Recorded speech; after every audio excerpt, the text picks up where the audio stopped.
जगत की सृजन की जो प्रक्रिया है, उस प्रक्रिया में सदा से ही जिन्होंने खोज की है, उन्होंने पाया है कि वह प्रक्रिया 3 चीज़ों पर निर्भर है। वह 3 फोल्ड है। अभी विज्ञान भी जब खोज किया अणु की, तो उसने पाया कि अणु भी बहुत गहरे में तोड़ने पर 3 चीज़ों में टूट जाता है। वह जो अंतिम हमारी उपलब्धि है विज्ञान की, वह भी कहती है इलेक्ट्रॉन, प्रोटॉन और न्यूट्रॉन में अणु टूट जाता है।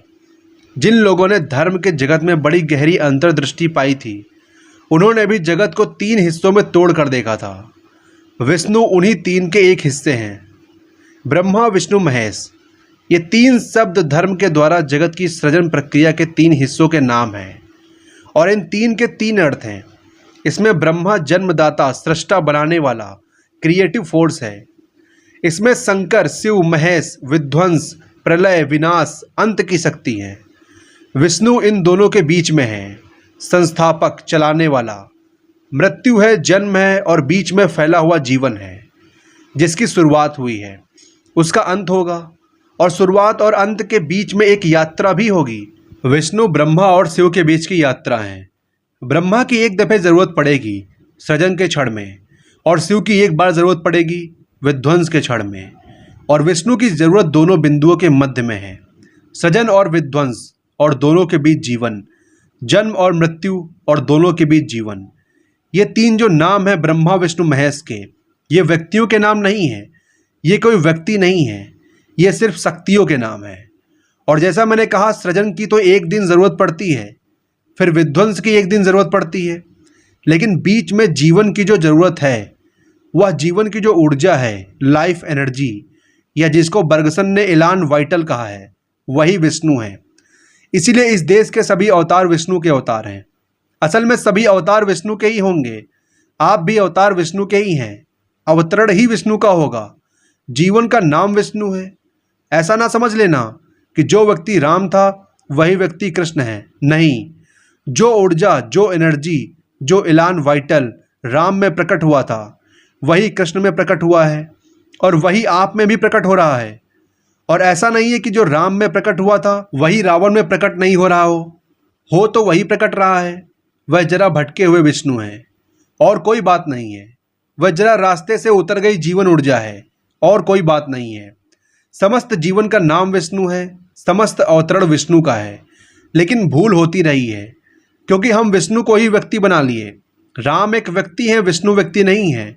कृष्ण एक व्यक्ति है, विष्णु व्यक्ति नहीं है। विष्णु केवल शक्ति का नाम है, लेकिन पुरानी सारी अंतर्दृष्टियां काव्य में प्रकट हुई हैं। इसीलिए स्वभावतः काव्य प्रत्येक शक्ति को व्यक्तिवाची बना लेता है, बनाएगा ही, अन्यथा बात नहीं हो सकती, और उससे बड़ी पहेली पैदा हो जाती है। मैंने सुना है एक आदमी मर रहा है, वह मरण शैया पर पड़ा है। वह ईसाई है और चर्च का पादरी उसे आखिरी प्रायश्चित कराने आया है। उस मरते हुए आदमी से उस पुरोहित ने पूछा, do you believe in God the father? वह आदमी चुप रहा। फिर दोबारा उसने पूछा कि do you believe in God the son? वह आदमी फिर भी चुप रहा। फिर उस पुरोहित ने पूछा कि and do you believe in God the Holi ghost?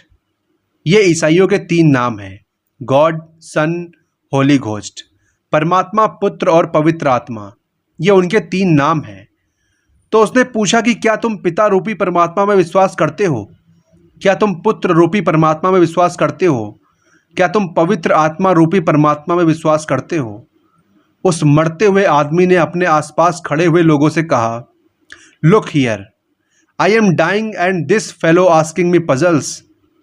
इधर तो मैं मर रहा हूँ और यह सज्जन पहेलियाँ पूछ रहे हैं।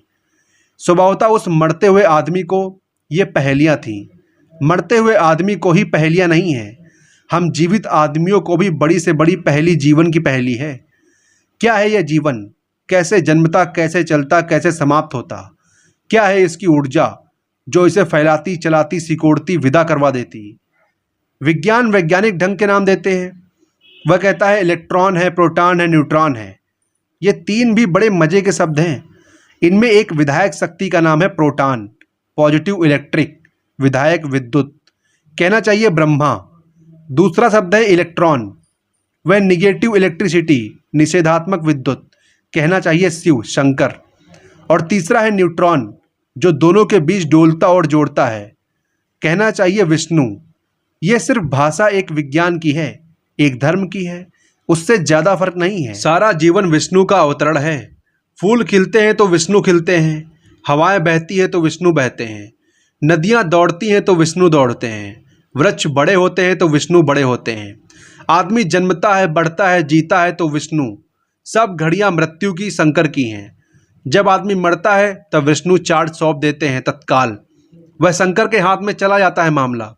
इसीलिए तो शंकर को कोई अपनी लड़की देने को राजी नहीं होता था। मृत्यु के हाथ में कौन लड़की को दे, विध्वंस के हाथों में कौन स्त्री को दे, जो कि मूलतः सृजन की धारा है। विष्णु के अवतार का मतलब यह नहीं है कि विष्णु नाम के व्यक्ति राम में हुए, फिर कृष्ण में हुए, फिर किसी और में हुए। नहीं, विष्णु नाम की ऊर्जा राम में उतरी, कृष्ण में उतरी, सब में उतरती है, उतरती रहेगी। शंकर नाम की ऊर्जा है, उसे विदा देती रहेगी।